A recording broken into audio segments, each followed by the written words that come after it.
Selling lies and buying time, killing people next in line. Lower classes, social slime, they don't matter. Genocide, sick from water, sick from air. Making money, they don't care. Caesar shit, force of air. Fuck them back, it's only for they war. They shoot, they kill, they massacre, rape. They burn the kids, no one makes countries. Lie to your face, fight and die. Cause God forgives.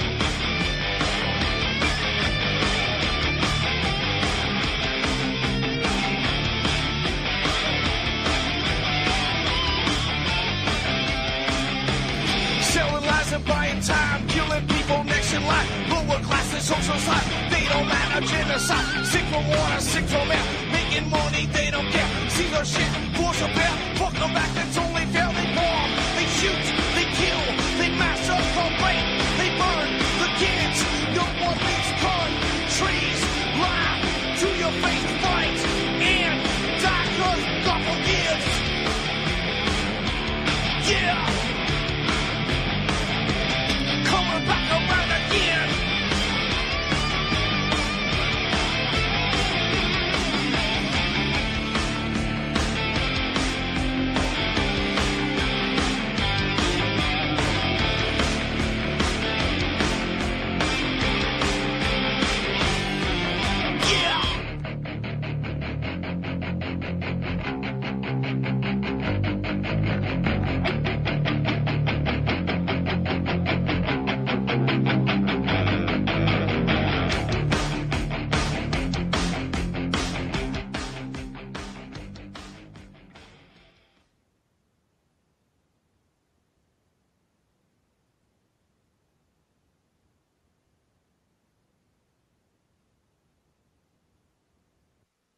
Okay, welcome to the show. I'm your host, Ron Stevens. This is Rock the Boat right here on UCY.TV, my favorite little network on the whole darn internet.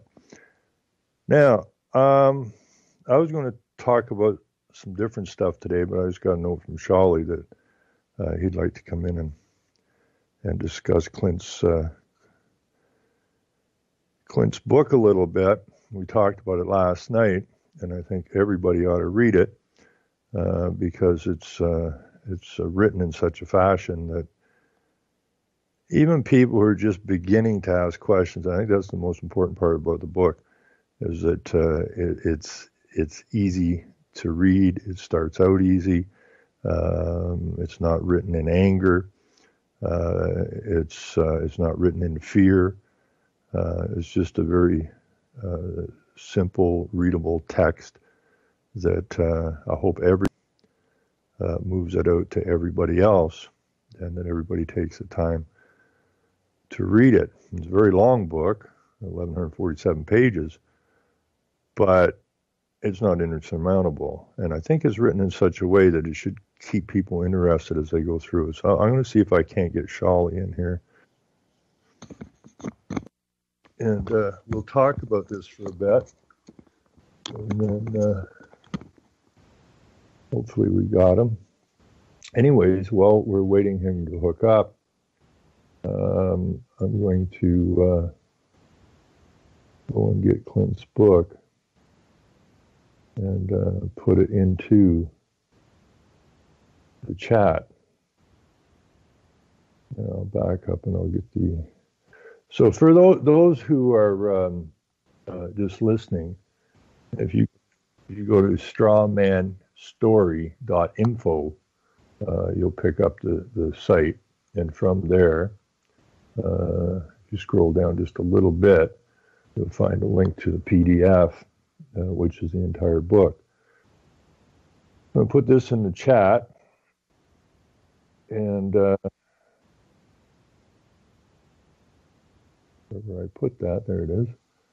And then we'll, hopefully, when Shawley gets back from what he's doing, he'll let me know. And we can carry on with this. In the meantime, let me see if I've got, oh, he's not here now, so let me see if I can't drag him back in. Oh, now what do we got a problem here? I hate when this thing doesn't work right. It says I have them. I can't bring them in. Damn. Let's see. Let's see if we can't do it this way. Get them in this way, maybe. Hopefully. I think I have them. Maybe. Busy. Okay.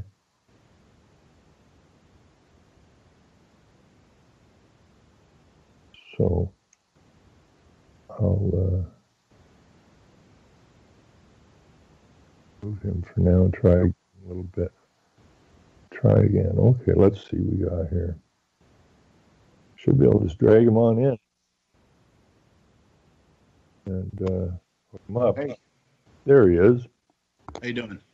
I'm doing great, and how are you? I'm well, my Canadian brother. I got to ask you, where are you in the States? I'm on the east coast of Nightmerica. Well, okay, that's in, great. Suburban Philadelphia. Okay, that's great, because I went to get a coffee this morning, and on one of our local papers, city papers, Kitchener-Waterloo Record, I just flipped into the next section, and here's a piece from the New York Times saying that, because we're getting a lot of rain lately, and they were worried about the ice caps melting and the water rising 21 feet or something, and New York was going to be flooded. And now today I see, well, the ice caps aren't melting, but it's raining, therefore we're going to have to build dikes like the Dutch, right? I mean, yeah, we're in loony land. You know. How about some state-of-the-art desalinization fucking plants to actually drop the water level? It's because it's not happening. Exactly. I mean, all of these things. I mean, it's. You know, our health minister here in Canada stood at a TEDx meeting and raised her arms up and said, you know, we're all mentally ill, because they're pushing the mentally ill program now. And those that are running the things are most definitely mentally ill. And we need to gather those mentally ill up and put them somewhere so we can get on with our lives. Mm-hmm. But anyways, I don't know. Did you get to read Clint's book? I have read, I kind of kindled it, and I've been reading it like a little bit going forward, knowing that he's gonna, that he still needed to do a few things with it. Yeah. So I wanted to make sure that that I, had the basis of what, he's writing about, and having him on, and just, the contact that I've been, blessed enough, lucky enough to have, crossed paths with a guy like him. So what I'm hearing is the book is pretty much done. There's been some bumpy roads there. So yeah, I just wanted to reach out and say that. So it's pretty much done right now from what I'm hearing.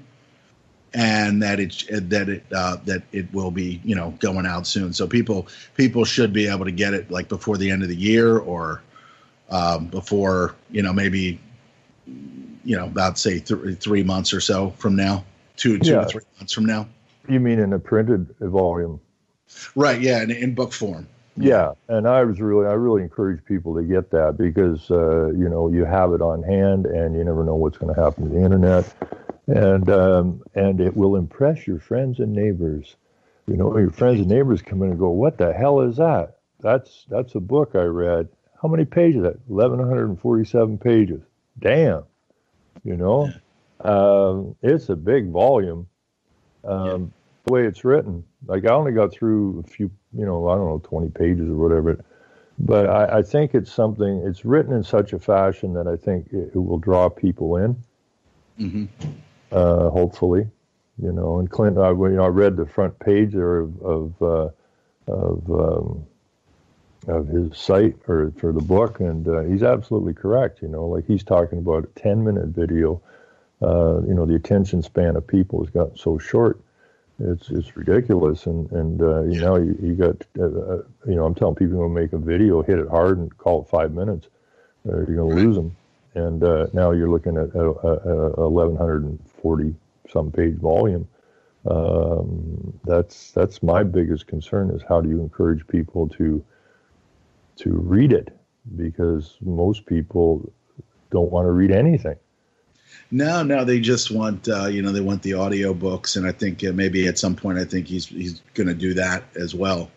I would imagine he'll do an audio of it.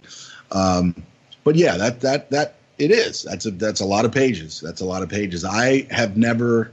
I want to say 300 pages has always been my limit. I'm a reader, but I can tell you this right now, that is going to be the first nearly 1,200 page book that I am going to read and I am going to finish. So, and I guess I was just saving it for all this time to actually get to something with such, substantial, powerful information that it's good to know that it's out there. It's good to know that somebody like Clint is out there and has sacrificed so much. That is a sacrifice. I mean, that is, like I was sitting in a lawyer's office one time, and been pretty much targeted, and I was sitting in the lawyer's office, and he looked at me and he says, "Ron, I can't help you." Right? I know what he's doing. And then he looks at me and he said, "Write the book." And there's a lot of lawyers out there that know. I mean, there's a lot of police, there's a lot of lawyers, there's a lot of government officials that know that this is just bad news, and but they can't bring them they can't bite the hand that feeds them. Other people to do what they know they should be doing. And I've thought about writing a book for quite some time, and I'm thinking, damn, this would be a wicked undertaking. And to see what Clint's produced, you got to smile and take your hat off. I mean, holy lifting, it's brilliant. And so I hope people.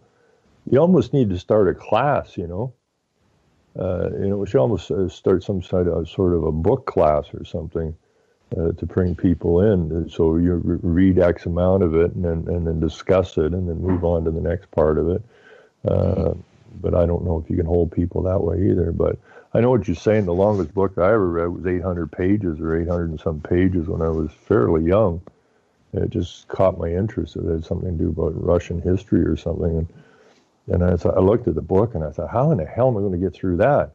But I've read all kinds of documents, government documents and UN documents and Rockefeller documents are well over 1,000 pages, but it's a different kind of read because, you're going to speed read that thing, right? Like you're just looking for keywords and whatnot, where, people that understand what's going on can probably read Clint's book relatively quickly. Right. But those who are just trying to learn, it'll be an undertaking for them. But again, I don't know, man. You sit down and say, I'm going to write a book, and I don't know what happened. Like you said, 300 pages. So Clint's writing a book, and he goes past page 300, and he's going, holy lifting, page 600. It's got to be. That is what you call dedication, right? Right. Yeah. So I'm over here at strawmanstory.info. Mm-hmm. And so he's kind of obviously he's updated the page accordingly. It says download the final version here, free. It says as of Saturday, June 16th, with the necessary retraction, a few corrections. This is the final book version set for printing. Yeah, and, so he's about done with it. Yeah, so free, and again, free audio file coming soon for those that, Yeah, and I don't know how long that would actually take to sit down and audio file it. That would be another big dedicated move. To sit down and do them 1,147 pages in as an audio file. That's another huge undertaking. So I encourage people to, get your $40 in, because at $40, he's not making nothing on the book, right? Because he's got his printing costs, his delivery costs, and all that kind of stuff. So he's not really making that much on it. This is what you call dedication. Yeah. And, I think you would be more pleased to have that actual volume in your hand than reading a PDF online type of thing. True, yeah. It has some, it's solid. And so, it'd be nice if we, I push this thing everywhere after you send it to me, and I appreciate you sending it to me, because I had no idea he was writing this book. And, but again, I punched it out all over Facebook, and now I got to get it up on my blog. I was talking to some people uptown last night about the book, and I said I'll stick it up on my blog so they can get it from there. It's not up yet, but I'll get it up after the show, I guess. But it's got to put it out and hope that a certain number of people read it, and then they've got the information they require, and they even if the other people don't read the book, then their friends can converse what's in the book to them, and help them along. So it's and that's what it's all about, It's we have Michael Schmidt over here, who's a milk farmer, who's been harassed, raided, robbed, beat up, dragged into court, jailed for 23, 24 years now, and he's not laying down. He's never laid down. And then there was a lady in California who's originally from England, who has been doing what she's been doing since 1995, and that's getting around the license and the registration. And she seems to have finally got where she's trying to get to. But again, she's been jailed and harassed and had her vehicles impounded, and at one point they got her up to a $960,000 bail or something. All of this is to intimidate and get you to say it's not worth the trouble. And when you have these people that are this dedicated, it does, regardless of whether they like to think it or not, it does eventually encourage other people to start to stand up. So those who go first are going to get beat up pretty bad.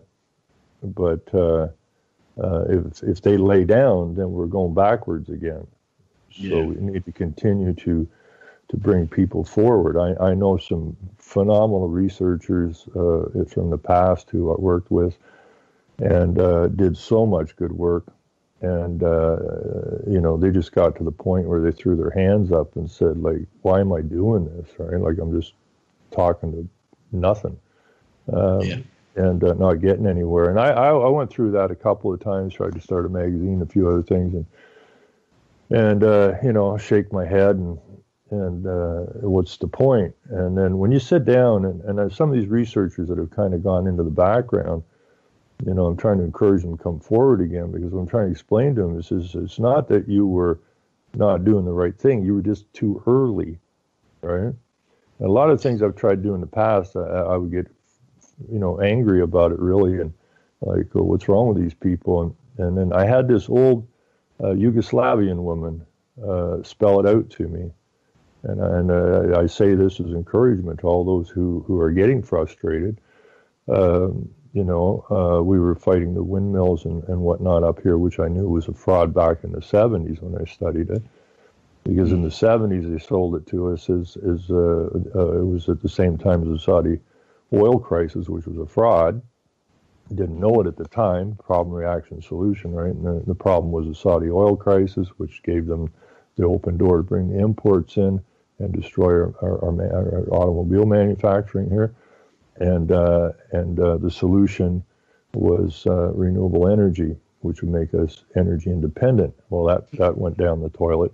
And they just pulled the same template out now and attach it to global warming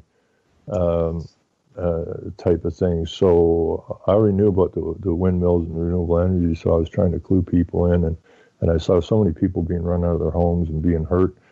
And so I went to this meeting down country a bit, and I was really getting frustrated. And this old Yugoslavian lady who had already been, her and her family had already been run out of their house north of where I was, and they moved and bought another piece of land. They were going to build a house there, only to find out after they bought the land they're going to be surrounded by windmills there as well.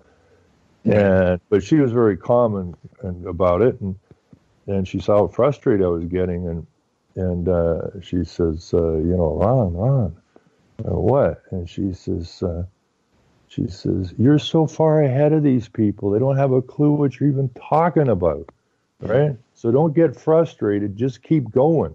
They're going to have to catch up. And I think this is the right timing for this book of Clint's to come out. Had it come out earlier, I don't think it would have the impact that I hope it has now, right? So I think his timing is really good on this book, and that's why I'm going to push the hell out of it and try to get people to read it. Yeah. So. Yeah, I think that obviously Clint has taken a lot of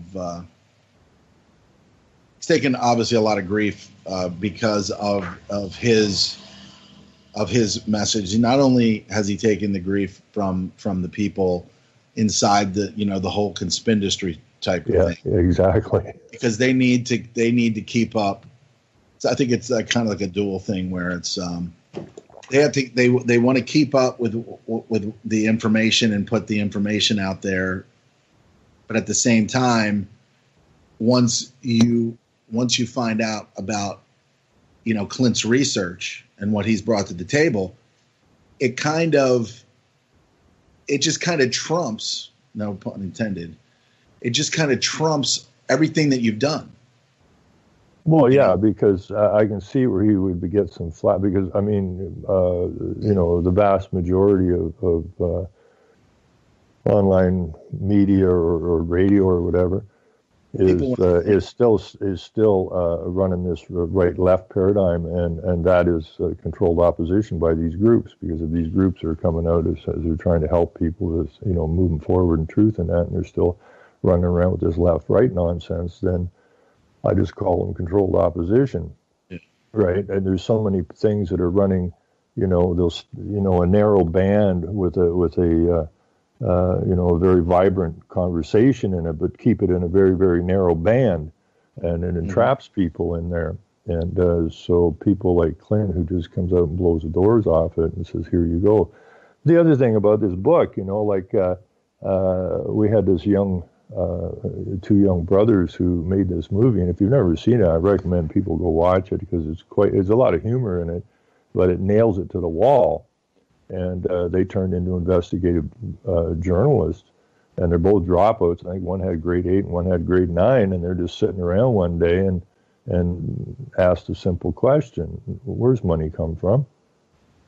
And they went down to their MP's office and asked, and came out of there and says, "This guy doesn't have a clue."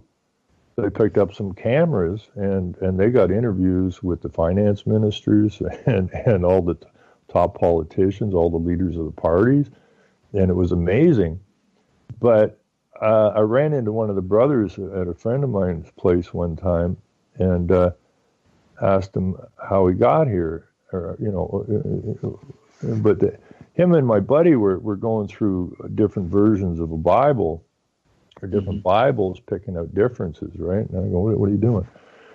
And what I found amazing is that, and when I was doing my research, you ask questions and you got to go find it. And what I found amazing was Rob, the brother that made the movie "O Canada, Our Bought and Sold Out Land."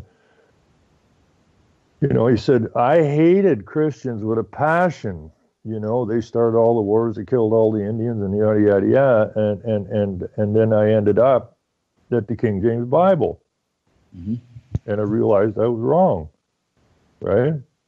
And it wasn't. It was the company that killed the Indians. It was the company that lays the bombs down, right? It's not the people, right? The people who get involved in it are the people that got mentally sucked in, so to speak. So it gives you a whole different attitude on things and a different look at things, and you really, as far as I'm concerned, got two choices, and neither one of them is provable, right? you can either believe that there was a creator, or you can believe you evolved from an ape. Well, I ain't going with the ape side. Yeah, neither am I. Because even with all their scientific nonsense, they have into it. But the conspiracy theorists, fuck them, right? Exactly. So the other problem is that I like the storyline in the King James Bible is that God created man and gave him dominion. On the other side, through evolution, you're an animal. Okay, and I'm not an animal, right? And so this whole legal system that Clint unravels is basically a certain number of devious people decided they wanted to play God, which would give them dominion over the earth and control over all of the animals, just like it said in the Bible. So they reconstitute us into animals. Yep. And they run roughshod over us, and we got to become men again.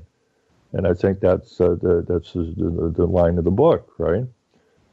We have to become men of law, in the King James Bible. That's what I looked and looked and looked and looked. I looked for a longest time, trying to figure out where this word legal came from, right? And you go into Greek and Roman, but it doesn't really give you any definitions. So the KJVBible.net search engine, I think, is brilliant, because I don't have to read the Bible, right? And I punched in human and legal, and it don't show up. It doesn't exist there. Man and law exists there, but not legal and human. So they're both color of, which means they're created by man to enslave man, and that's a bad idea. And so we need to stick with law and be men. It makes me nuts when I hear people. I was in court one time, and we had the prosecutor totally frustrated, and he puts his hands up in the air and he goes, "Your Honor, we're all human beings." And I went over and stuck my nose in his face, right? And don't ever call me a human, you twit, right? And they ended up kind of throwing that out, but they had to get out of there. So it's just a matter of you make a decision of who you are. Either you're a man or you're an animal. And so far, we've allowed ourselves to be treated as animals. Right.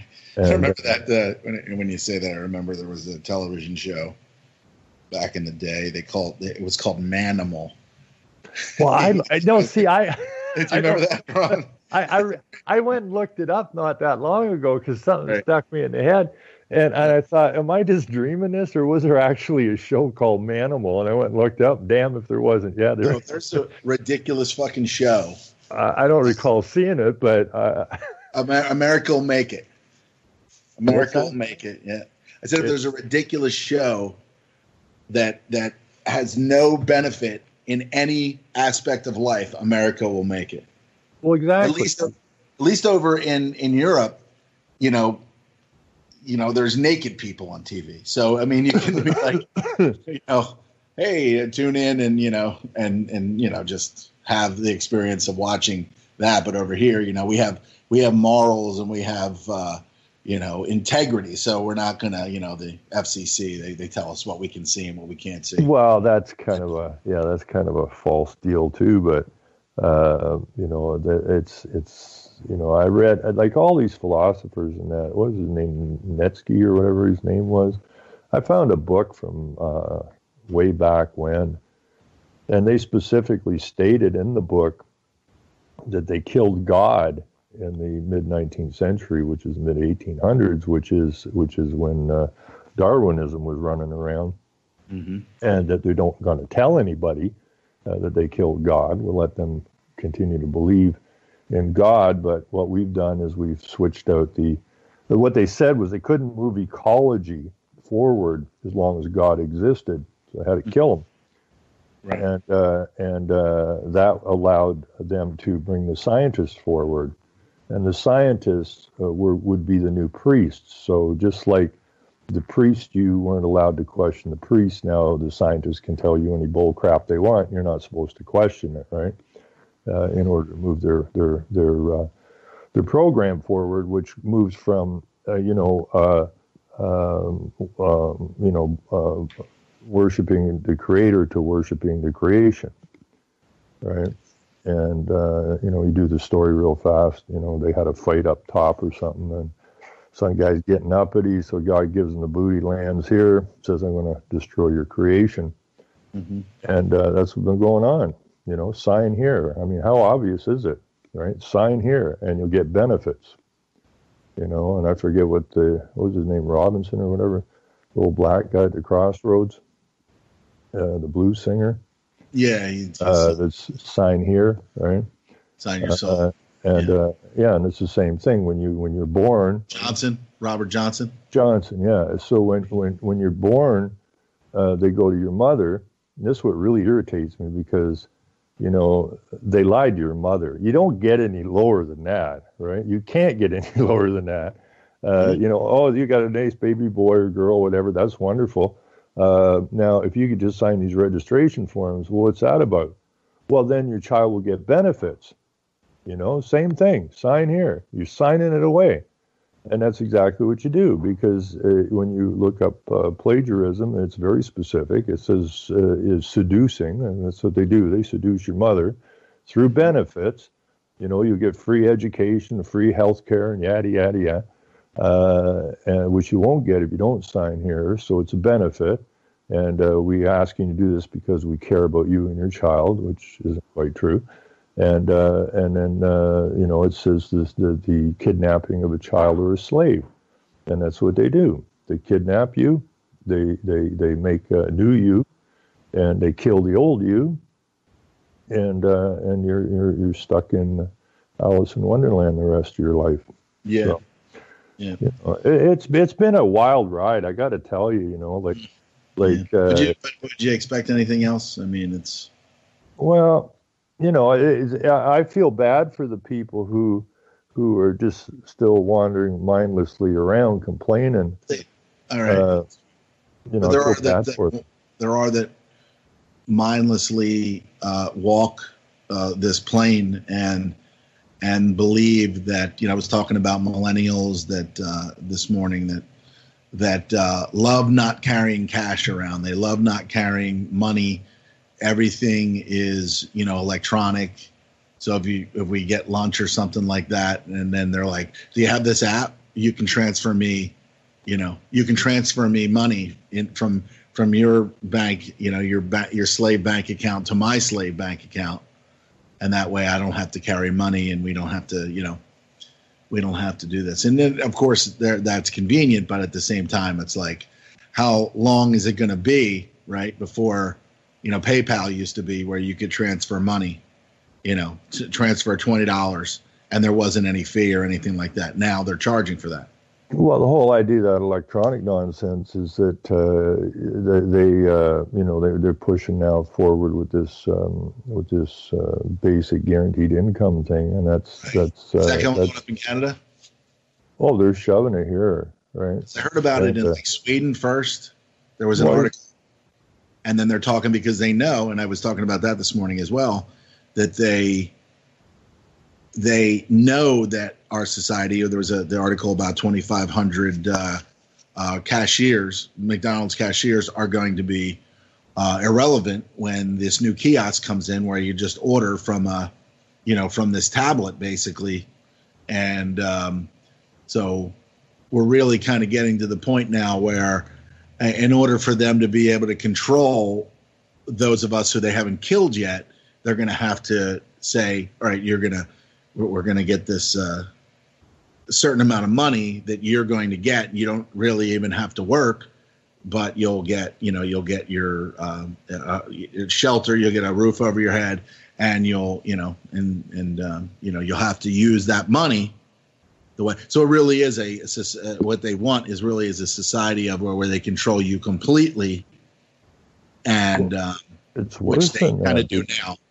It's worse than that, because when you sit down and look about it, when they started the Fed with the fiat currency and made us the surety for the debt, they knew at some point that the debt and that was the plan, get the debt so high that it's not payable. even though it's phony and it's fraudulent. You don't know it anyways because you can't gain from fraud. So, our countries are not indebted, but people don't realize that. But the idea is to get this debt level so high that you're into bankruptcy again, right? Yeah. And so now the plan with this guaranteed income, where's the money coming from, right?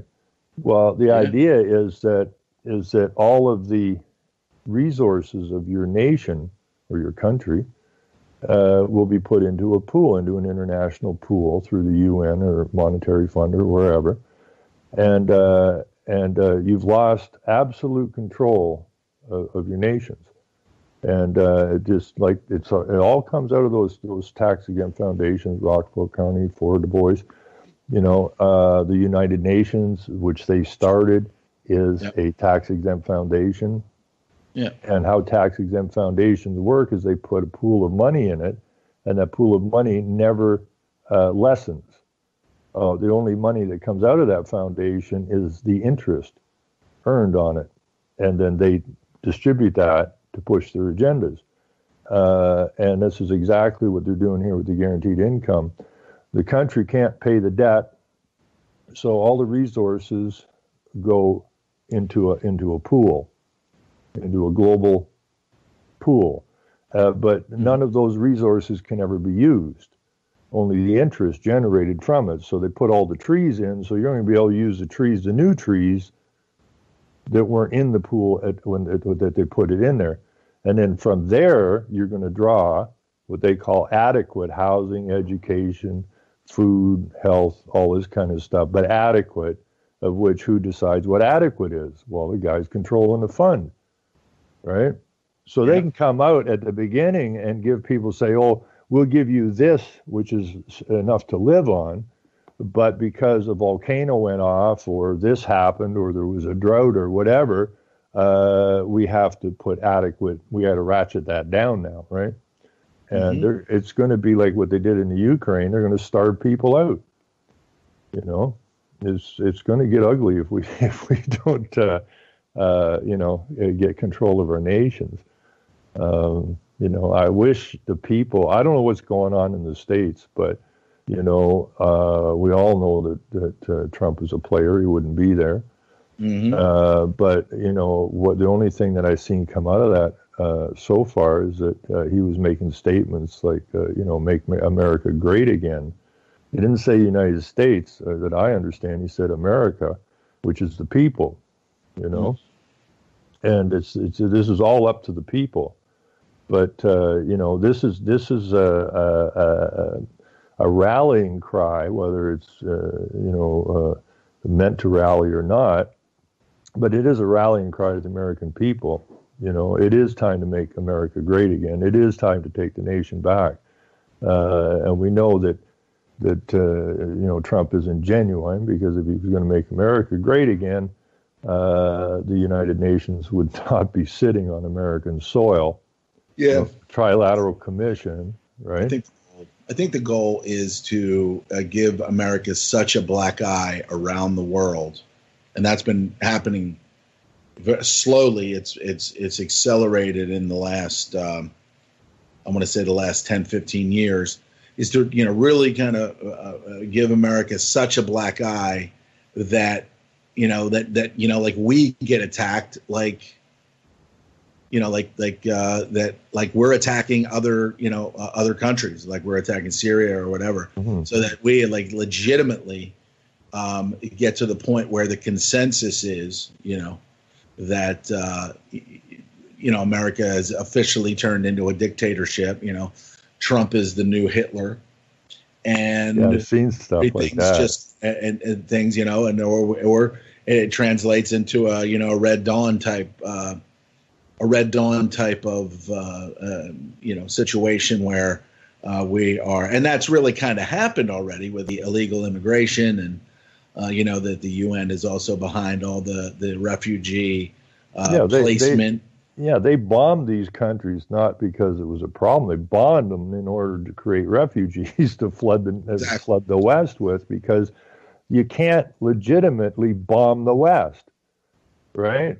we're the bombers, right? How do the bombers bomb the bombers, right? Soon the bombers become the bombees, man. Yeah, so it doesn't fly. So we need a new way to take these guys down, right?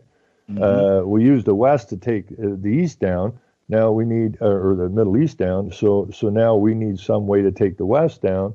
So we'll grow these immigrants or migrants and teach them how bad this is. What these are the people that hurt you, and now we're going to move them into their countries. And so it's a big infantry. It's not migration. It's a freaking infantry. It's a military move, and people need to understand that. So the idea. How do you think that or the Russian Revolution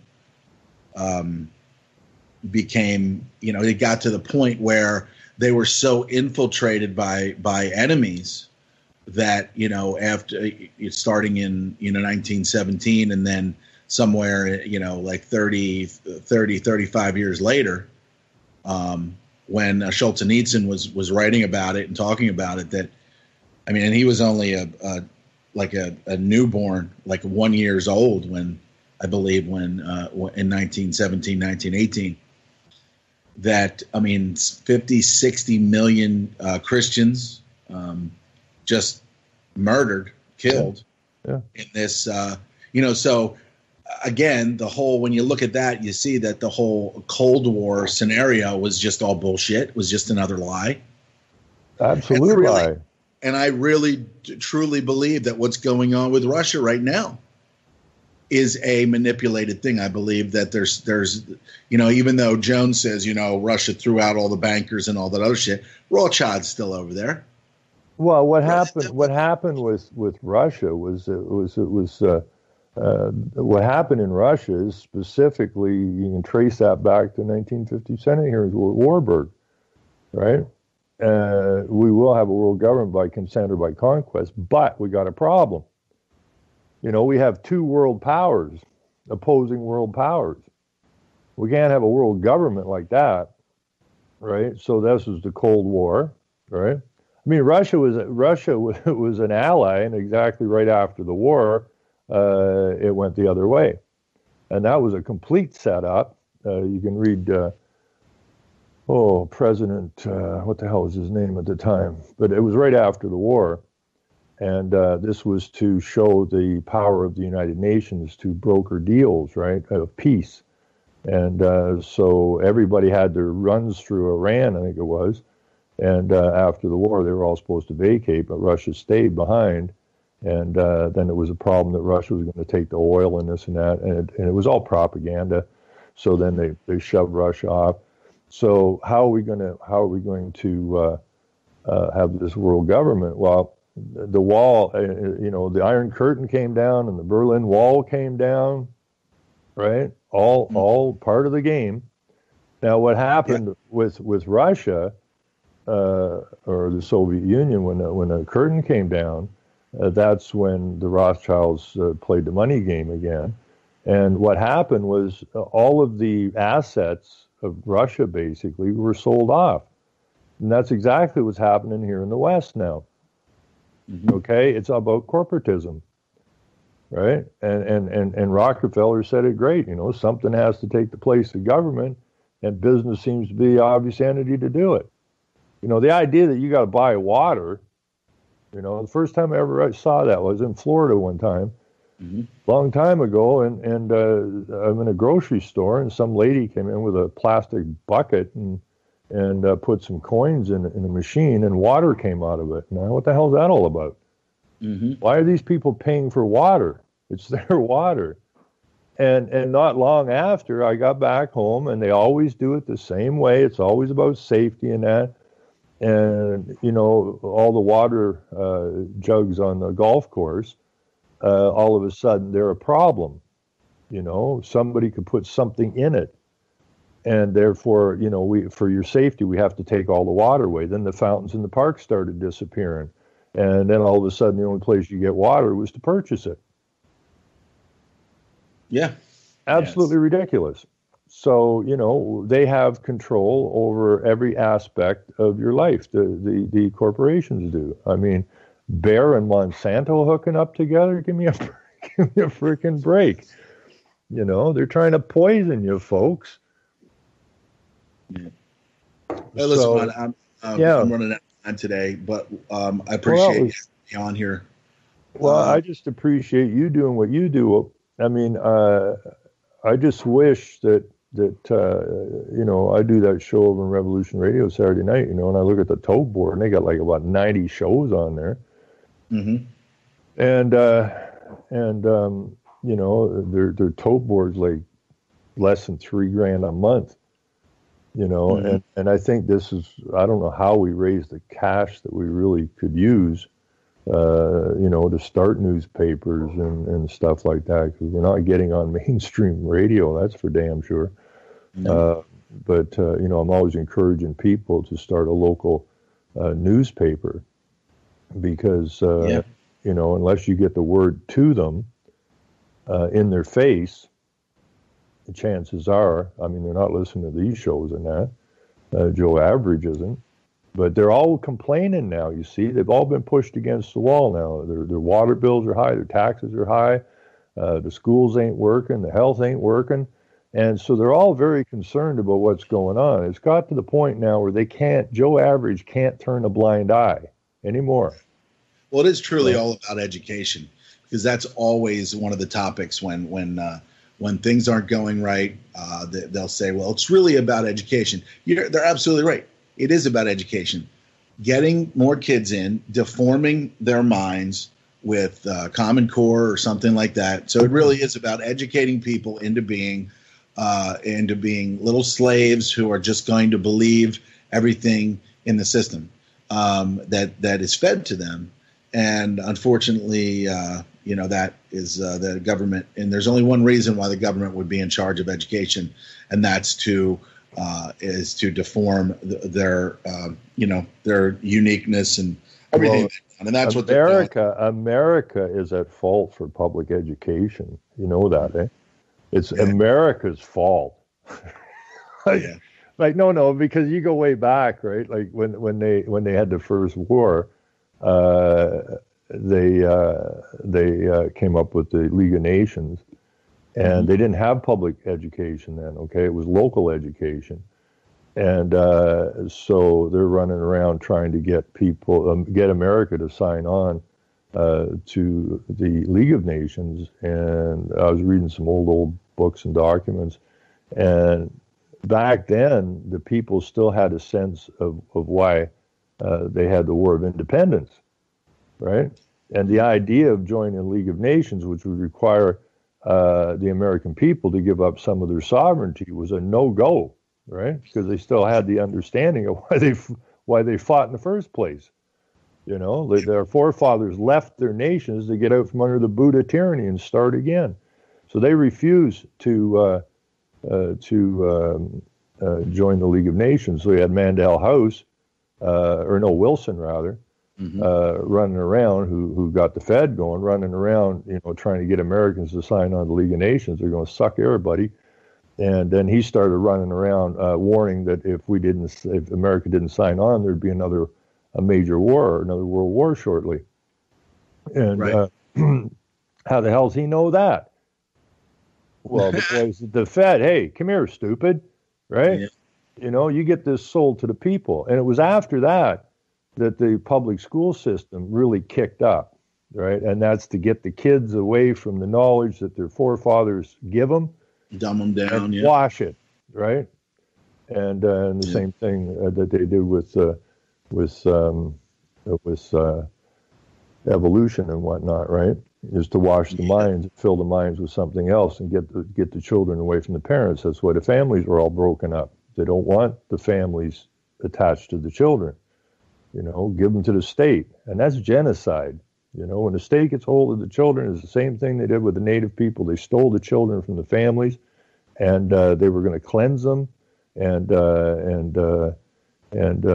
bring them to a new way of thinking, which is genocide is just simply the destruction of a society, and that's what we're in the midst of now. And we're going to have to, you know, get it together or go down. Yep. My attitude: you're my brother. We're in North America, and my attitude is that, I used to say, the whole world can go suck it because there's only 34 million people in Canada. We've got the second largest land mass on the planet, which means you should have no poverty, no homelessness, no nothing.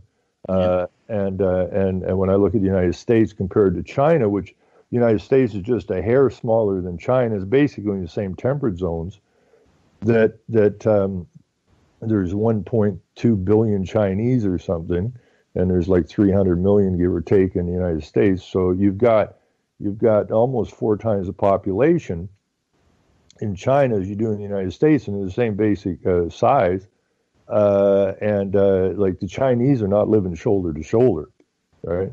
So if we put Canada, and I'm totally against the North American Union, under the circumstances that they're trying to do it, which is just to steal resources. But if we took the people and the land mass of America and Canada and decided that we're going to use our resources for the benefit of our people, we're going to stand up on behalf of our peoples, there ain't nobody can touch us. Not now, not ever, right? And we win, right? Hopefully. We got to, right? Yeah.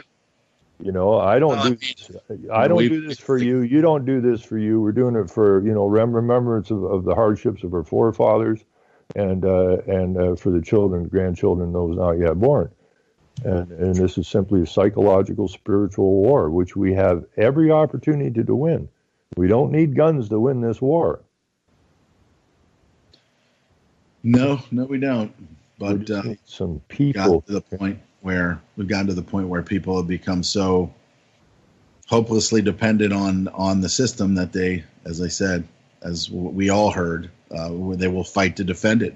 They'll fight to defend their own enslavement. So I got to roll though. But I just want to leave you this. I was uptown yesterday, and we're having our first gay pride parade in our little town, right, which is ludicrous, but.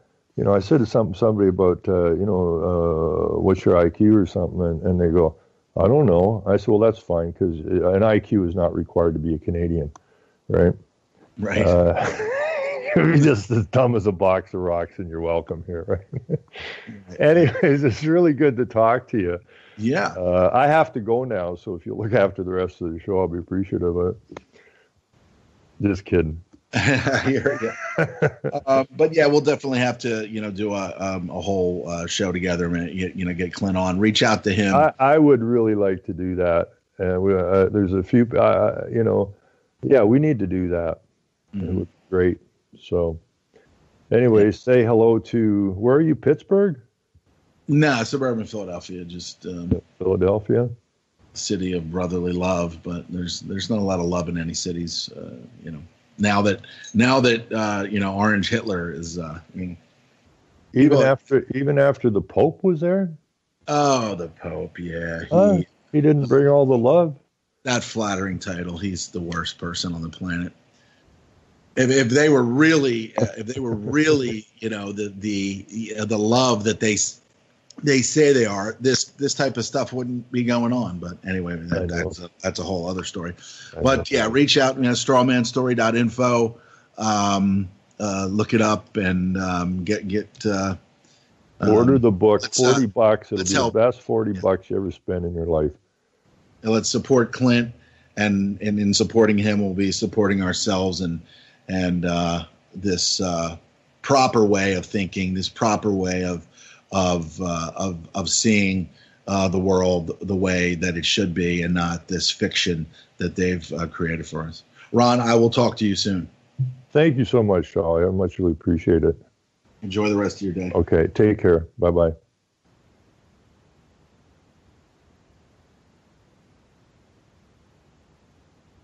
Well, that was nice of Charlie to hook in there. Much appreciate it. Yeah, we I think we put the link in there a few times for Clint's book, and I think the book will help people just simply, which I came to the understanding after so many years of research in that, is that it boils down to once you see, you can't not see, and once you know, you can't not know, which means you can no longer be deceived. And I think that's where we all got to get to, because once you're not deceived, then you see the picture, and it really doesn't have any effect on you anymore.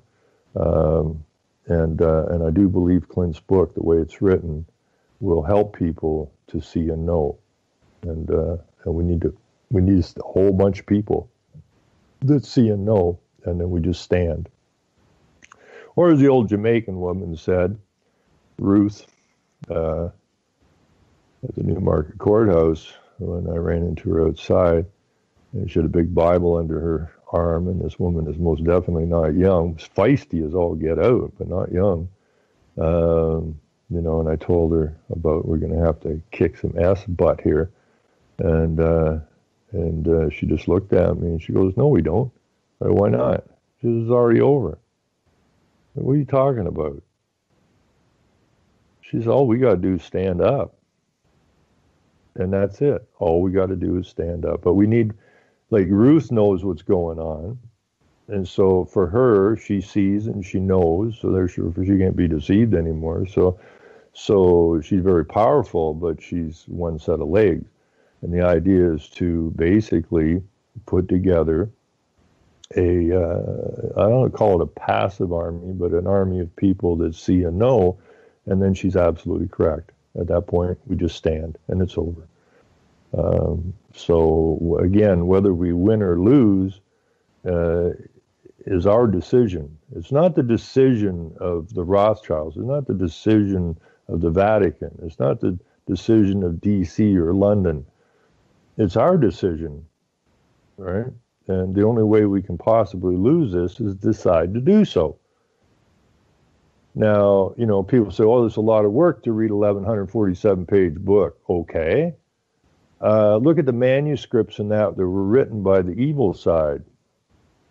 Okay. Look at the effort that they put in to enslave the planet. Okay. They didn't just wake up and go, "Oh, I wish we could enslave the planet." They worked their frickin' tails off for centuries to accomplish what they've accomplished. And it's not going to take us centuries, because they were nice enough to write everything down. Okay? They wrote everything down. All we got to do is read it, understand it, bring it forward to other people, which Clint did a very nice job in his book. And it's over. It doesn't require any violence. It doesn't require anything. And it doesn't require us being passive. It requires us just to simply stand. It's not even aggressively, but most definitely not passively, to stand up and show that we're done with it. And they got no choice but to run. And they will run. It's over. I almost sometimes think they want us to make it over. But it seems like they want to lose. They're just kind of begging us to please stand up. Let's get this over with. And carry on from there. In the meantime, where is that? I have an important message.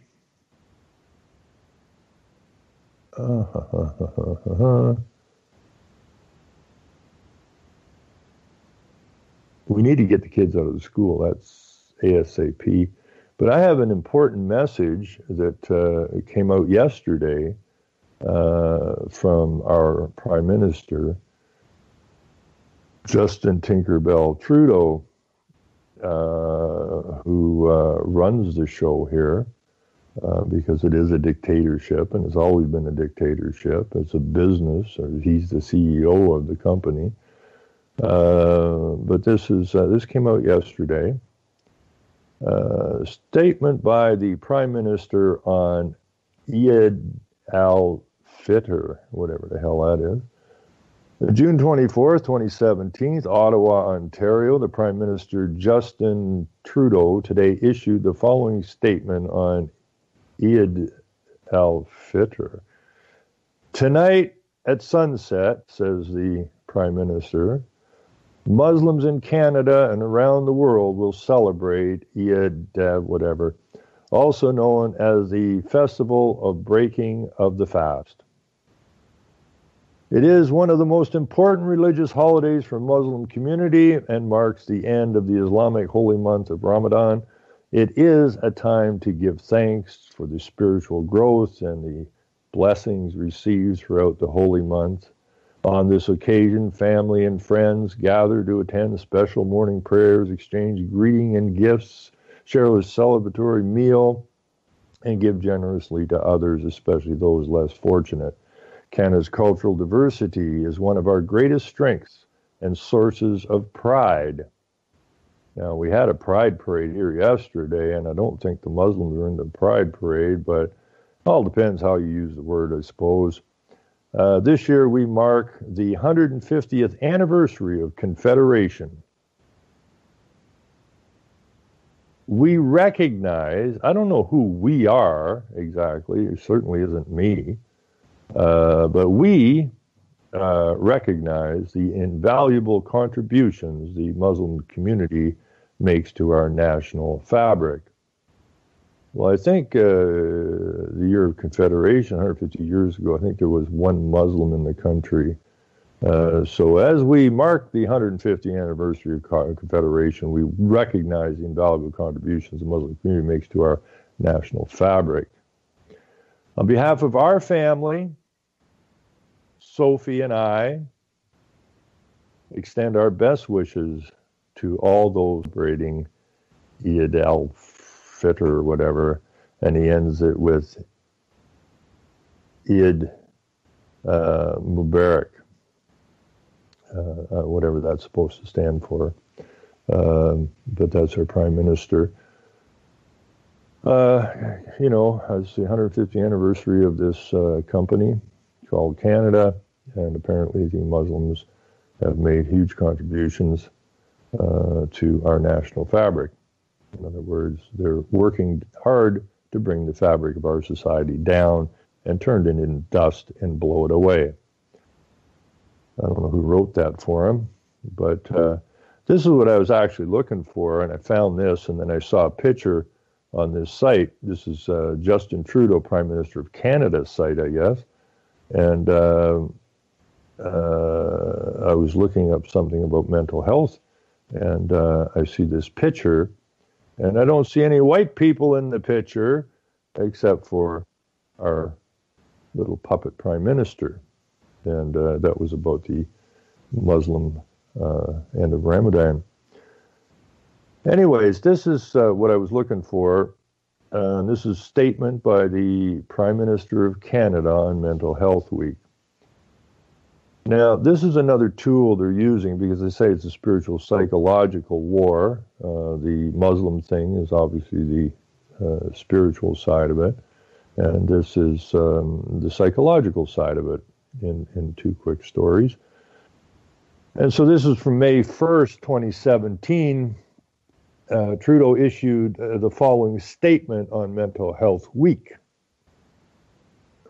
This week, I encourage all Canadians to #GetLoud, whatever the hell that's supposed to mean, to raise awareness about mental health, an important but sometimes invisible aspect of our general health. This year's campaign, led by the Canadian Mental Health Association, asks us to speak up to make sure Canadians get the mental health care they need when they need it. Mental health is a core part of our well-being, but too often long wait times or limited services stop Canadians from getting the mental health they need. That is why the Canadian government will provide $5 billion over the next 10 years to provinces and territories to support mental health initiatives. These investments will help improve access to evidence-based interventions and mental health services and care for people across the country, with a particular focus on, of course, the youth and young adults.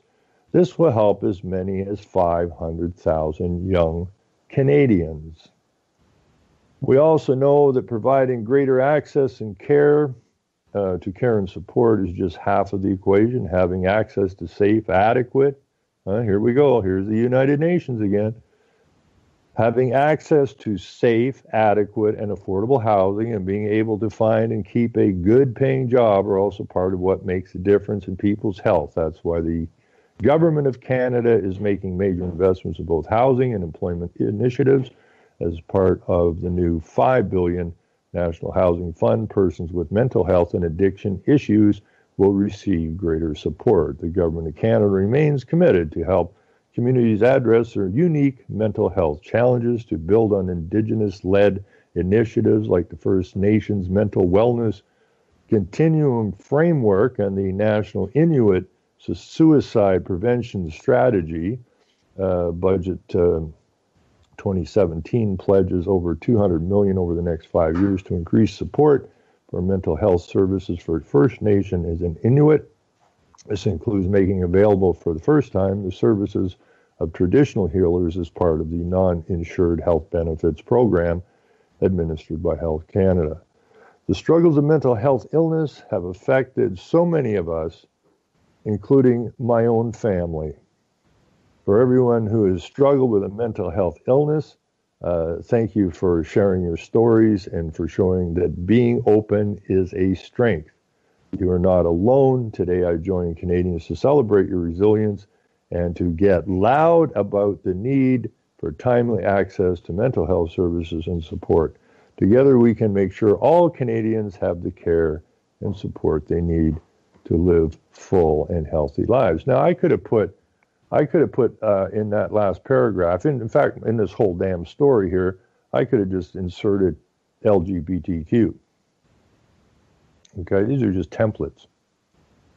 If you look at this fairly closely, thank you for sharing your stories about being LGBTQ, and for showing that being open.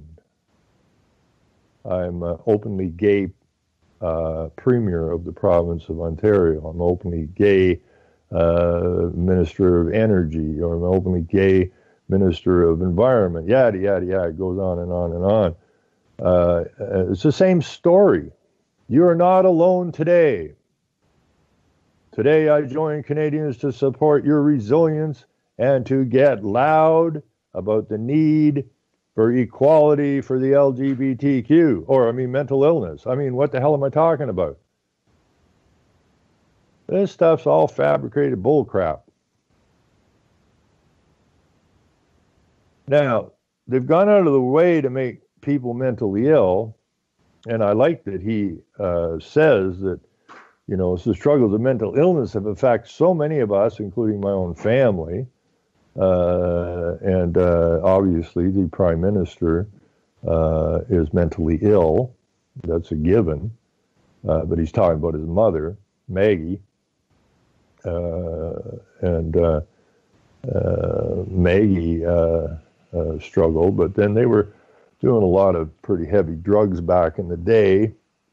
And Daddy was a Jesuit-trained idiot, globalist, Marxist, and I guess it kind of messed Maggie up a little bit. So, but that's a good opening to push the mental health paradigm, and that's what they're doing. So now, from there, I see we're now having bicycle things on the bike paths that were built for all of these people who now we're, what's it called? Ride loud and proud or something? And voice your mental illness? Come on out of the closet, you mentally ill. Come on out of the closet, you gay people. Right? We're going to flood this nation. And so now what we have, this place is called a democracy, which is supposed to be ruled by the majority, of which I'm not too fussy about, because if you got a bunch of lunatics running it, then a lot of people are going to suffer. Like the idea of American liberty, of the individual. Don't cause anybody harm, do what you want. And that's basically the Creator's law.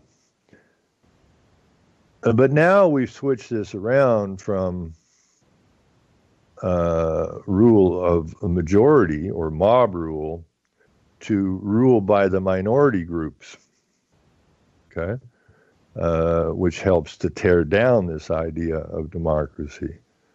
They're pushing this thing as we're all one, but they've got the society split into these little fragments now. Oh, I have to take a break here, interrupt this program to say that my lovely sweetheart has brought me a cigarette in an ashtray, which I intend to partake of. She's opened the door, so I guess the smoke's going to go where she wants it to go, and so on and so forth. But thank you, darling. So this mental health thing is another thing that was constructed, and I think, where did I see that story? Well, let's back this up anyways for a minute. I saw a story today that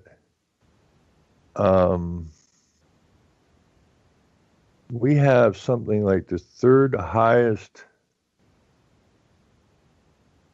suicide rate or something for young people in this place we call Canada. So that shows you the effect of the education system in order to drive the children into the position that they've got them in now.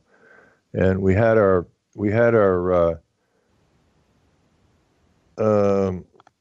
yeah, okay, thanks, dear.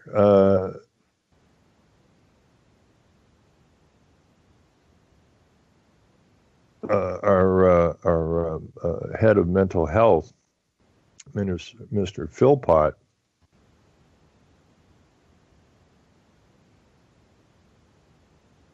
highlights significant investments for better access to mental health services. Why all of a sudden we got all this mental health problem? You see, it used to be that gay or lesbian or transgendered or queer, all these letters they've got now, used to be basically closeted.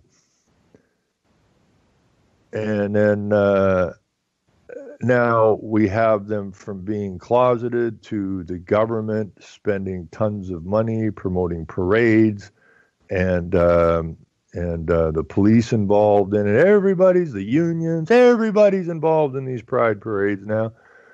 How the hell did that happen? Well, because they designed it that way. And the same thing with mental health. That's why I say they're always using templates. They just pull these damn templates and they plug in whatever they want to plug into the template, and then they sell it to the general public. Now, the same thing with mental illness. It was another closeted situation that, people would there may be whispers in that, like Bill and Alice, I think their child's not quite right, or mental illness kind of thing. But it was closeted, and it was kept within the families, and the families dealt with it. So now we're spending tons of money. All this money that the Prime Minister said he's putting into mental health is not going to the mental health, it's going to promotion of mental health and encouraging those who are mentally ill to come out of the closet and get on these mental health bike rides and be, be loud and proud of your mental illness, be loud and proud of your sexuality, which is maybe not normal. And that's what they're doing. Now, this Philpott actually stood at a TEDx video, which I don't watch. Don't call me a TEDx video watcher. I don't watch that garbage. I just noticed in an article somewhere that she'd been there. And if you do listen to TEDx, please stop that. I mean, talk about retarded globalist propaganda coming at you. Don't watch that. I know a lot of university people watch that crap. Don't watch it. And if you do watch it, ask yourself a question why you're watching and what.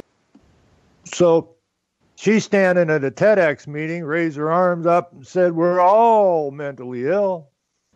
Well, that's a pretty big blanket statement, isn't it? You know? So now that we've opened the door that we're all mentally ill, and then we're obviously all mentally ill and we require services.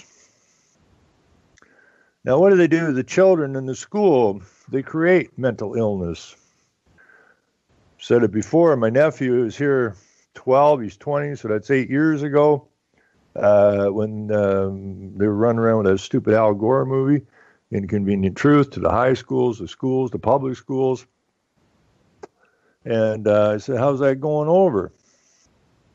And he said, I got friends that can't sleep at night. They're freaked completely out, right? Because they're being told that your parents destroyed the planet and you're not likely going to survive if the temperature gets to 2 degrees centigrade over the next 100 years. And that the water's going to rise 21 feet and you're all going to drown or fry in a drought or drown in a rainstorm or get washed over by a... And even though these guys are getting ready to go to high school, they got one more year public school, he's telling me that he has friends that are completely freaked out and they can't sleep. They're traumatized and, possible mental illness coming on. They take these little children, they have drag queens reading to them in the schools and the libraries. Isn't this wonderful, boys and girls, says the teacher. Isn't this lovely? Look at the wonderful flowery nonsense this one guy's wearing over here, dressed like a girl. You can do that too. And, like I talked to a principal of the public school, the French Immersion Public School here. And, I said, this is a simple case of mental child abuse. You walk into the school, there's that big rainbow flag hanging from the ceiling, and then you got a wall of propaganda. And these are kindergarten students coming in here. So even if you're not directly propagating this crap to them, you're doing it through osmosis. It's getting into the children's minds that this is normal. Now, and you're using these schools as recruiting centers, and the senior policy advisor for the curriculum, the Ontario school curriculum, was a pedophile, and the minister of education was a lesbian. It's an indoctrination camp now. And many of these children are going to suffer from what? Oh, I don't know. Mental illness. So now you drop free drugs to all these youth so that you can help them basically commit suicide.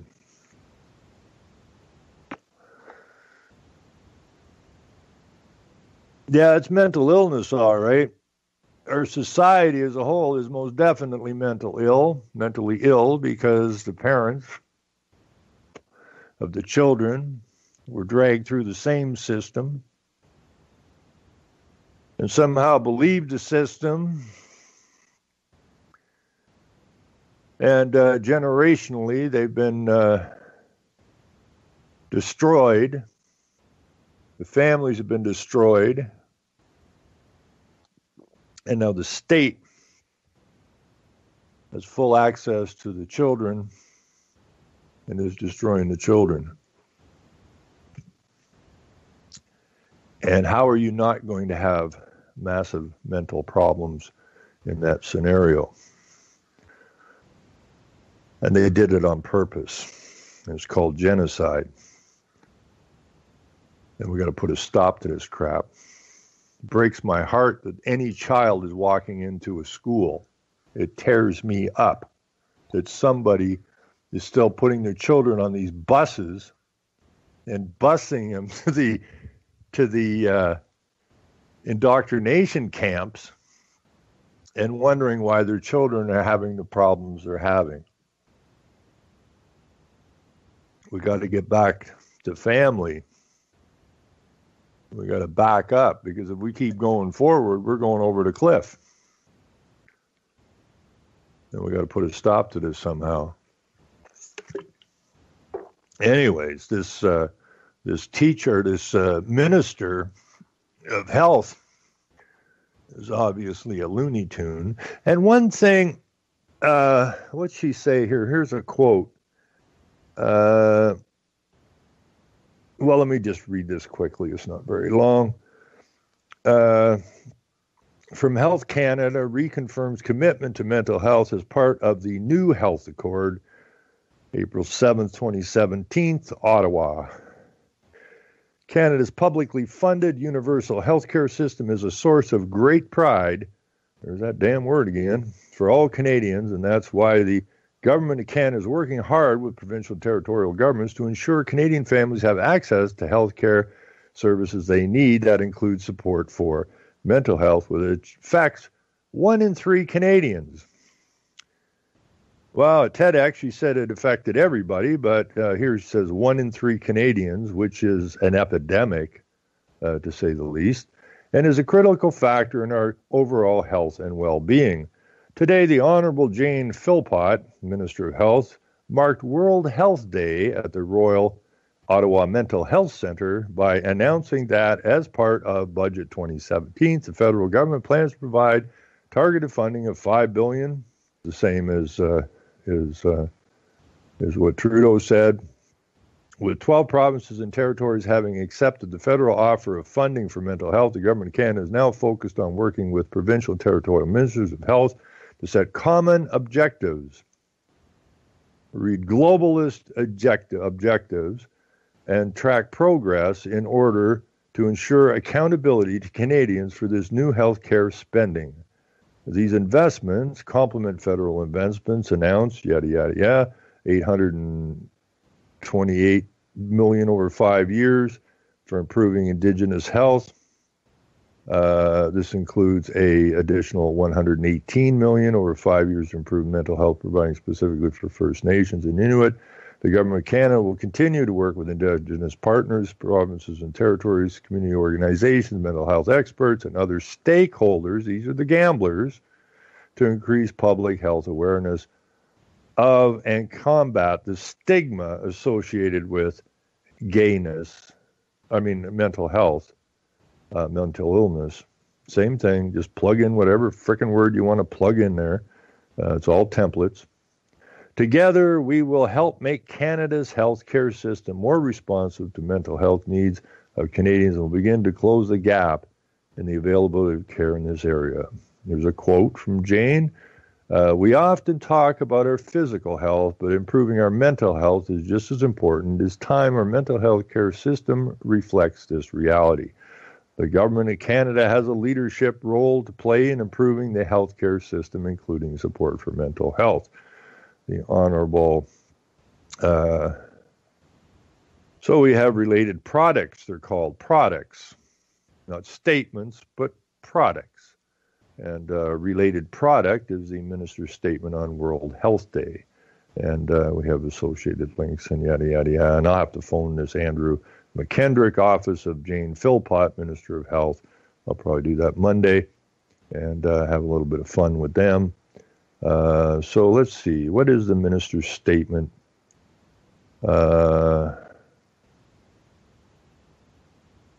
World Health Day, April 7th, 2017. Each year on April the 7th, we mark the founding of the World Health Organization, WHO, in 1948 by commemorating World Health Day and raising awareness about a specific global health issue. This year's theme, depression, let's talk, is an international call to action to reduce the stigma attached to mental illness and to encourage open dialogue. Or it could say this year's theme is climate change, is an international call to action to reduce CO2 emissions, which threatens our planet. Or we could say this year's theme is LGBTQ, is an international call to action to reduce the stigma attached to odd sexual practices, I suppose, and to encourage open dialogue. It doesn't matter what it is, you can plug it into these statements. These are templates. Now, if you went to World LGBT or Pride Day or Pride Month or whatever the hell they call it, you will find a statement that is very similar to this first sentence, and they just plug in Pride and LGBTQ into it. That's how it is. 1 in 3 Canadians will be affected by a mental illness such as depression in their lifetime. We must talk openly about mental health and mental illness, and this is our government's goal as we work with provinces and territories, community organization, mental health experts, stakeholders to increase public awareness. Same thing as in our other statement.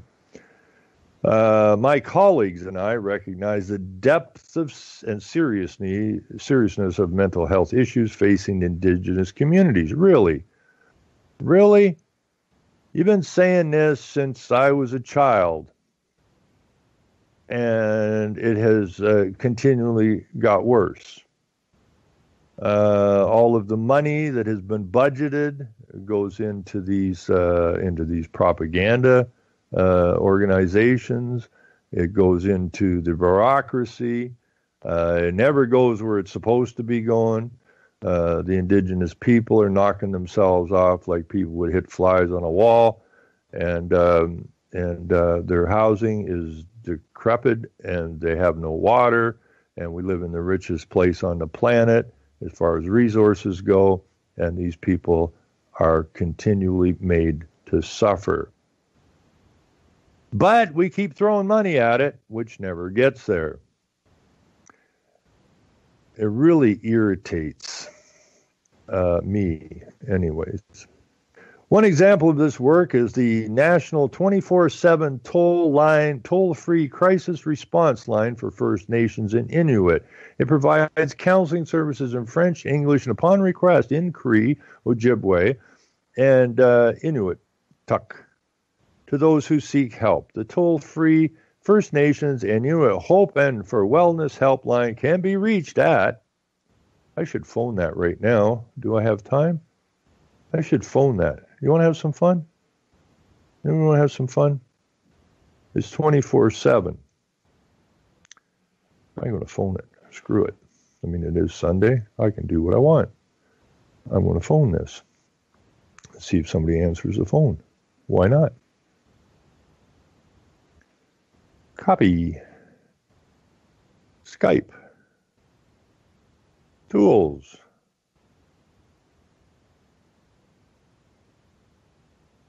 Call phones.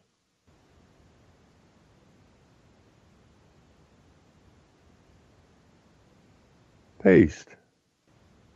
Call. Add to group call. Let's see if we can get this thing.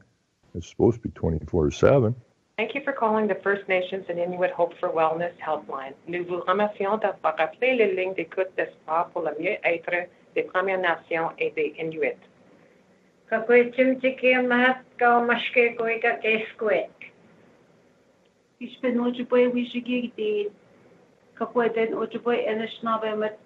tax dollars at work, folks. I got a gun at my head, but I want to commit suicide, but I have to listen to all this shit. Pour le service en français, appuyez sur le 2.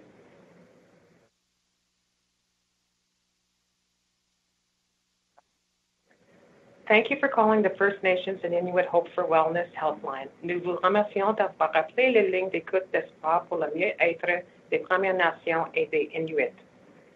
Now,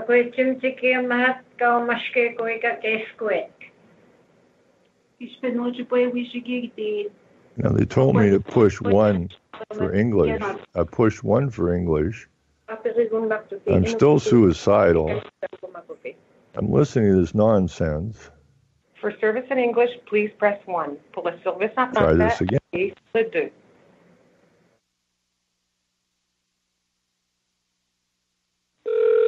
There we go.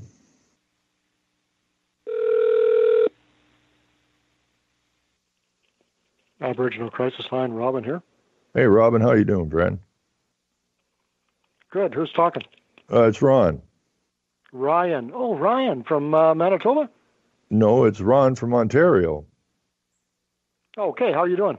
I'm doing well. Yourself? I'm doing well. What could I do for you today? Well, I was just reading a minister's statement here for World Mental Health Day or something, and I've seen this number here, and I'm somewhat concerned because I used to talk to teachers I actually had teachers who worked on reserves that called me and were concerned about the state of the reserves in the schools, in particular in northern Saskatchewan and Alberta. And I'm continually reading about the exponential rise in youth suicide on the reserves. We have all this money being put towards this, but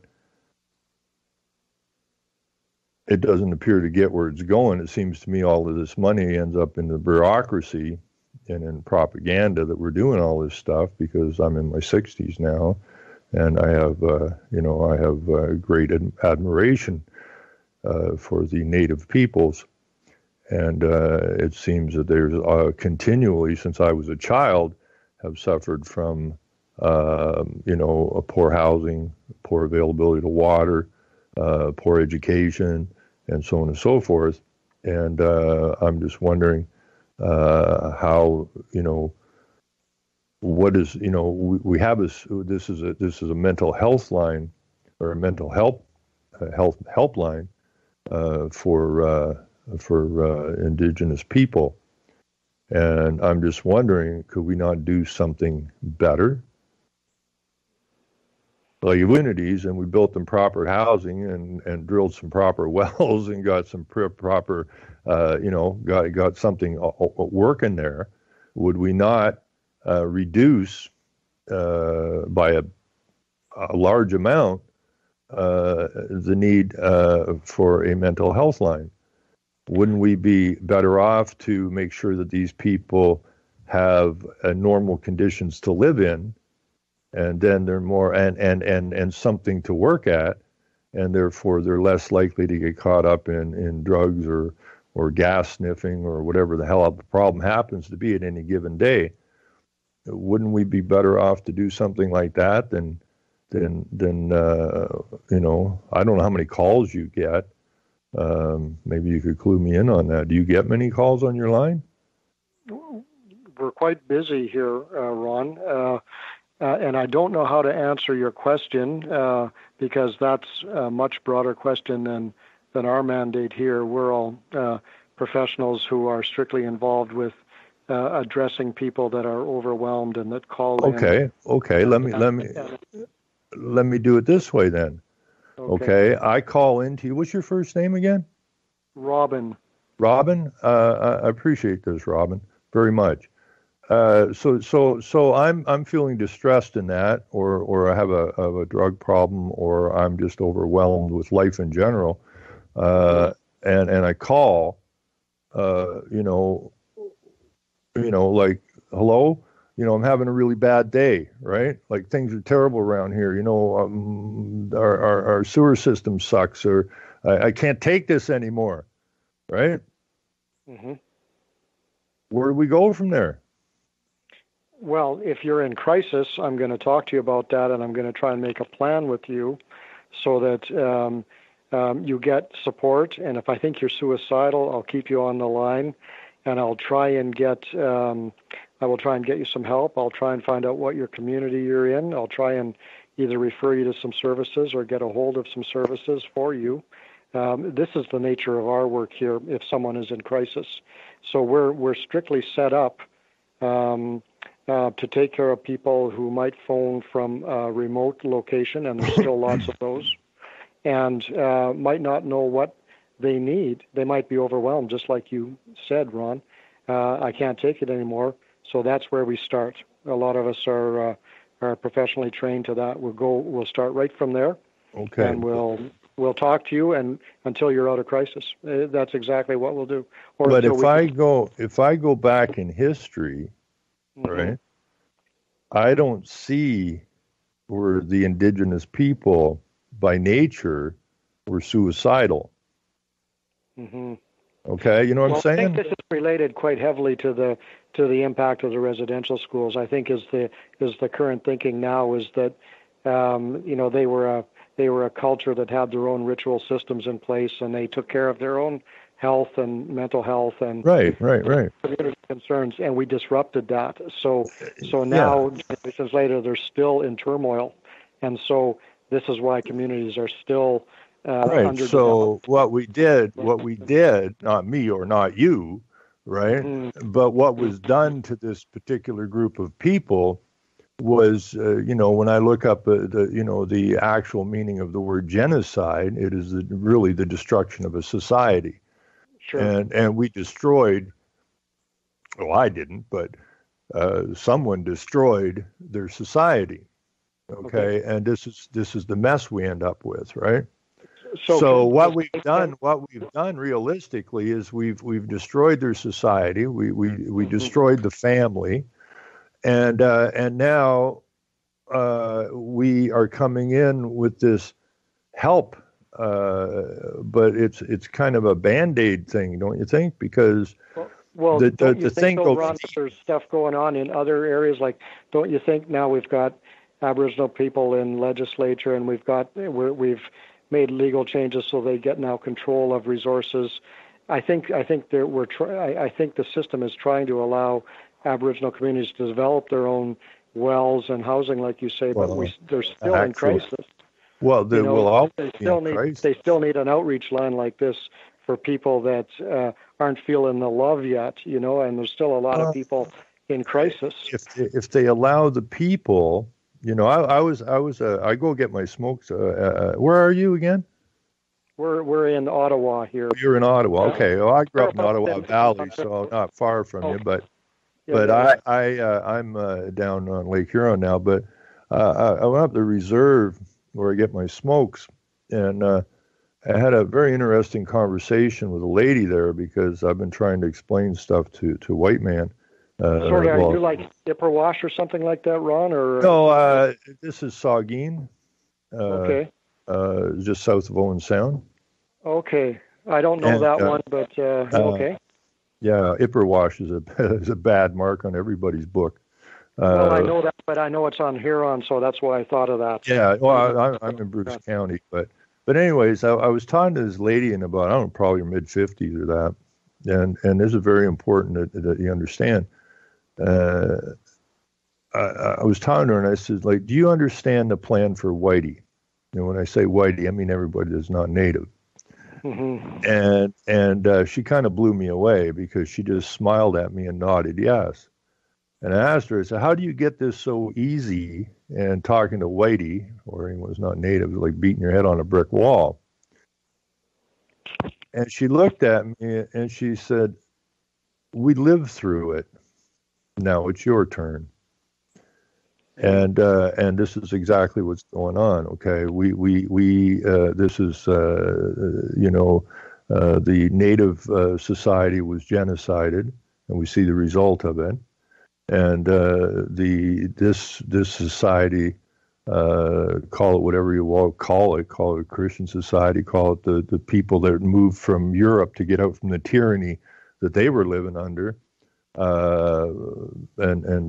that society in particular is the exact same things happening to it now that happened to the native societies. Okay, the families have been destroyed. The schools, which are the state schools, took the children. They took the native children. Now they've taken these children, and they're removing or washing their minds, or attempting to wash their minds from everything that was normal in the society. And now we have in the non-native community now, reading Jane Philpott stuff, we have the exact same problems manifesting themselves as we do in the native communities. We have the third highest rate of non-native suicide in the youth in the world, apparently, and this isn't normal. Okay, it's a political construct. So, the idea that we have native people in the legislature and now, and that is not really going to solve the problem on the ground up at the reserves, right? When I talked to the people at the reserve, when I went to the council, and I went, they're describing the exact same problems outside of the reserves. They're locked down, right? They can't, in the reserves, they can't do what they want to do. Okay, they're locked down through this legislative nonsense. And that's what they see is happening outside of the reserves now. I mean, wouldn't a more intelligent way to go about this was to get up to the reserves? And I mean, this teacher that used to call me, she was a white teacher, right? It was tearing her up what was going on up at the reserves, right? If the people don't have something solid, right? If they don't have, they do make work programs, and that make work programs are not healthy, right? It's like work for welfare or whatever it is. It's not a healthy situation. The Native people are not allowed to move in the direction they want to move in. While they have the resources, it kills me, like your housing sucks. Well, then build a bunch of houses, right? You got the frickin' trees. Well, right? Let me put this out there, Ron. Is it possible that when you have several generations of Aboriginal people that have been disrupted, is it reasonable to expect that if you just gave all the resources and the freedom, that they would be able to develop a society without making mistakes and without problems occurring because they've been disrupted for several generations? Well, what happened? Do we have to work with those communities in order for them to achieve what they think that the white communities have that they don't have? Well, they've been psychologically and spiritually damaged. Right? Yeah, that's what I'm saying to you. Yeah. So the idea is we have to rebuild their spirit, right? And rebuild their what is the word I'm looking for? Rebuild their strength, right? Well, how about another way of putting it is we have to set the conditions for those communities to do that themselves without our interference. Well, that's basically it. You need a hand, pick up a phone, right? If we're going to try and do something as rebuild a community on our own, not with bringing in contractors and stuff to do it for us, right? This I think you need to understand, Ron, as well, that this is we are just people contracted to deal with the people that call. We don't have any. I understand that. I understand that 100%, Robin. Right? Okay. I get that part, and I appreciate what you guys do. But what I'm saying is that could we not? There's ways to drop the occurrence of the phone calls down to next to nothing. Is what I'm saying, right? By keeping the people in the position that they're in, and they see the depression of their friends and neighbors, and they're watching their friends and their neighbors and their family members either killing themselves or attempting to kill themselves, or that feeds on itself, if you know what I mean. Yes, I do. Okay, as you try to strengthen, the strength feeds on itself, right? Mm-hmm. So we need to change the whole outlook of the Native communities. We have to make them strong, and wiping everyone's butt does not make anybody strong. That's probably not the right way to say that, but you know what I'm thinking.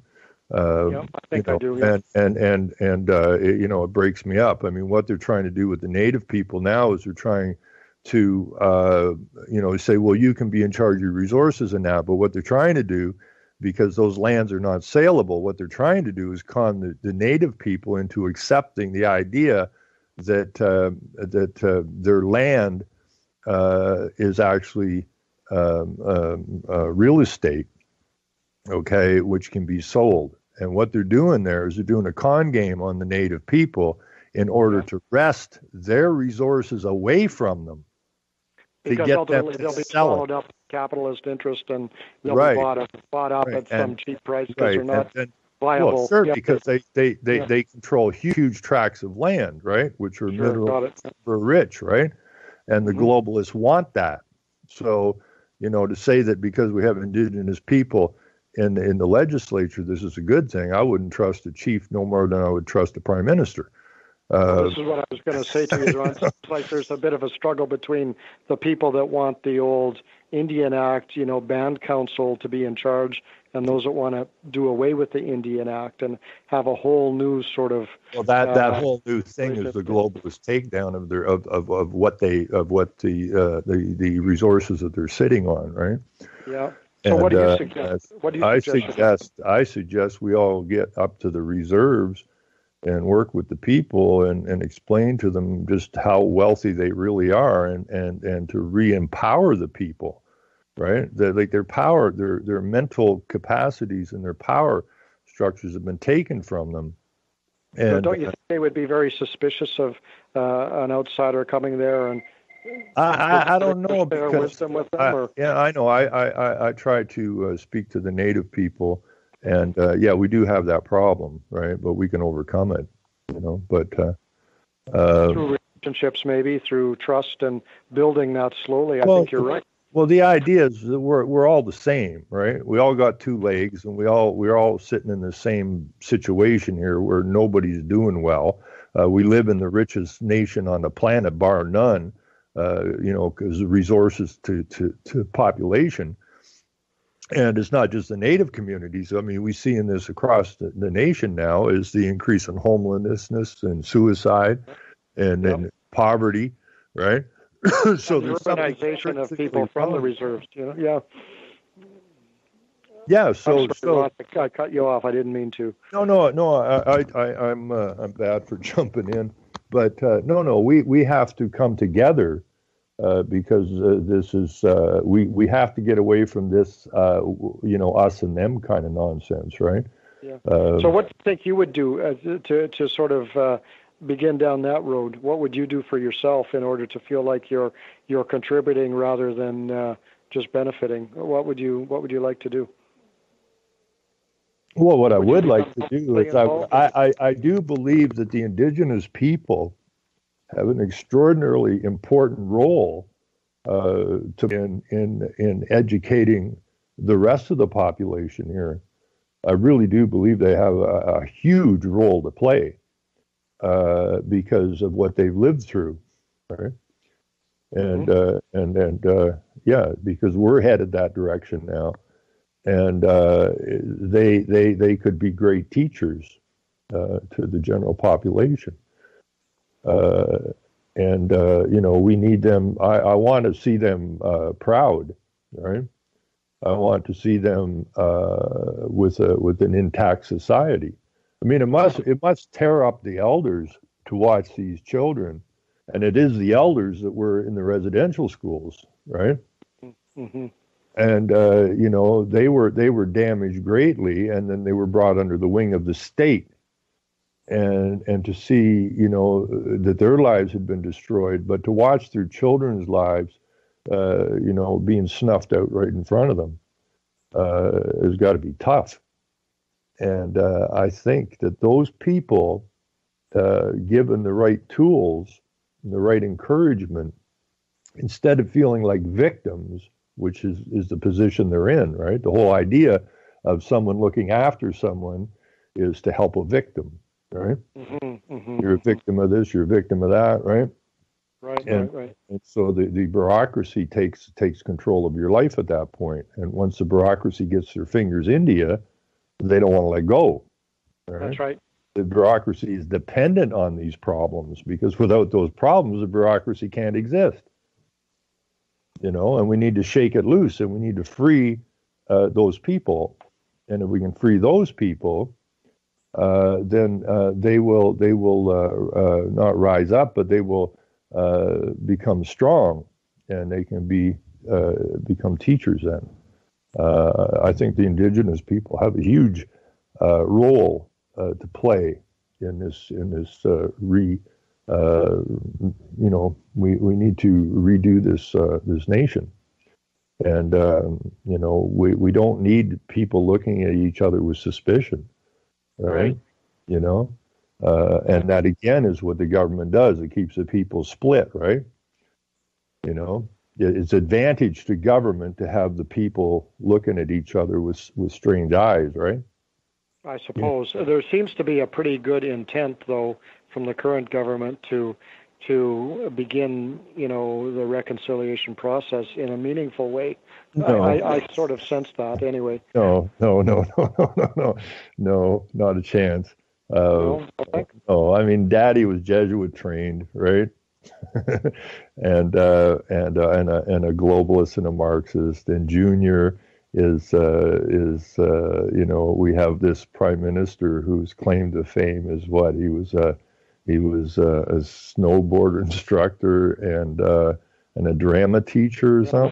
Yeah. That doesn't quite qualify. We could pull anybody off the reserve and put them in that same position. No, the leadership never.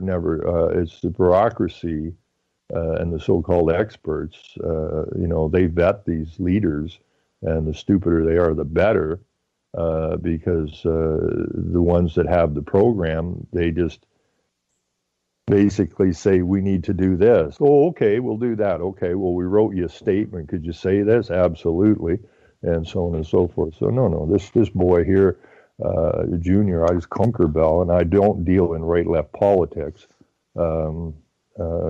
It's all the same nonsense of politics, right-left. You've got two boots on a body, and it's a corporate body, and is marching us to somewhere we don't want to end up at. So it's all just, verbiage and garbage that they puke out at us. So, I mean, I kind of almost got hooked up with Mohawk there at one time, and I'm living in a little town along Lake Huron, right? It's not that advantageous to me to get around to where I need to get to, but I mean, the Native people, I do believe they're a huge part of the answer to what this nation is suffering from. And I don't know how, I'll get it figured out sooner or later, but I don't know how, with what's going on there, that we can get into those communities and what they're doing here, like they gave a big chunk of ground to the natives that includes Ottawa, right? Or includes the Parliament buildings, right? Mm-hmm. Yeah. And that is all about the rewilding process. It has nothing to do with benefits to the native people. This is all about the rewilding, right? And that, again, is going to cause friction between the native people and the non-native people, because in the cottage countries and that, these huge swaths of land are being handed over to the native communities to control. But it's not about the benefit of the native people. It's about running people off the rural areas and into the cities. That's the program there. And I haven't followed that. Yeah. It's certainly upsetting if that's what's going on. It is what's going on, and it is upsetting, and most of the native people have no clue, right? Oh, look what the government did for us. Hey, they give us access to all this land. Well, why? That's the question. Why? Why would they do that? Because they love you?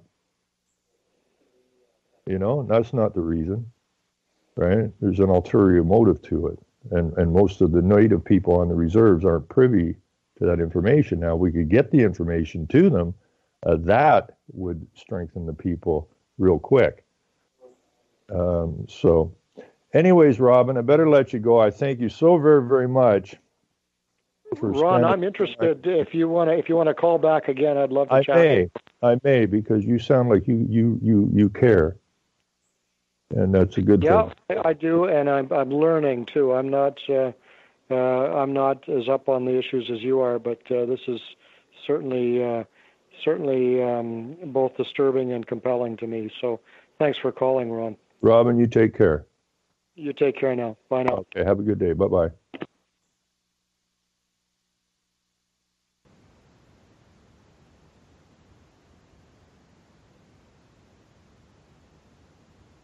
Okay. Why is that not getting out of here? There we go. Anyways, where am I?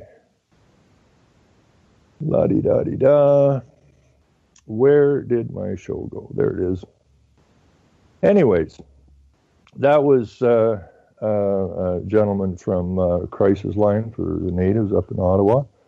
And this is what I'm talking about. We got it. Just us sitting around shooting the shit with each other or talking is not getting anything done, right? Now, that gentleman, Robin, is a very rare bird because I spent a lot of time talking to government agencies from the federal down to the municipal, and most of them are completely brain dead. This gentleman actually seems like he cares, and that's a good thing. But this is how we bring our country back to the people. We got to talk to the people, and we got to talk to those in positions like Robin is in, and whoever else, right? Because they know something's wrong. Unfortunately, they don't have the capacity or the time to do the research that people like Clint, myself, Shawley, and Hal and everybody else is doing. So our job is to get an understanding of how these things work and what's wrong with the machinery. But then we got to get that out, and we got to be talking to the people that are running the machinery, right? And hopefully we can run into more people like Robin, who, I will call him back. I want to hook up with this guy. He didn't, there's so many gatekeepers out there. So, this is every now and again, it took me to get talking to a lawyer from the Attorney General's office was not easy. I mean, that took me a long, long time, not like calling into Robin on his hotline. I mean, when I'm getting to the Attorney General's office, it's like gatekeepers everywhere. It takes some effort and it takes some commitment. So no, that call worked out much better than I thought it was going to work out. He was more than willing to talk, and he cares about his people, he cares about his country, and he wants to know more. So it's fantastic. Anyways, by the look of the clock here, we're about out of time. Hal is up at 3, and listen in, because we don't want you being taken behind the woodshed, because we heard what Hal does to people once he gets them behind the woodshed. He doesn't beat them to death. He just fills their heads full of very, very useful information. So Hal is on deck at 3, so make sure you tune in and, keep talking, teaching, and shining the light. And we will get our nations back. So right now, I don't know, maybe I'll go a little deep, a little back. Take care, everybody. We're out of time. Have a great day.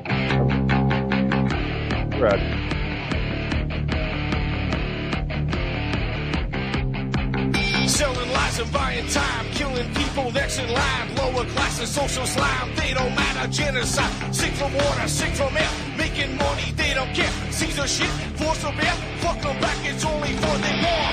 They shoot.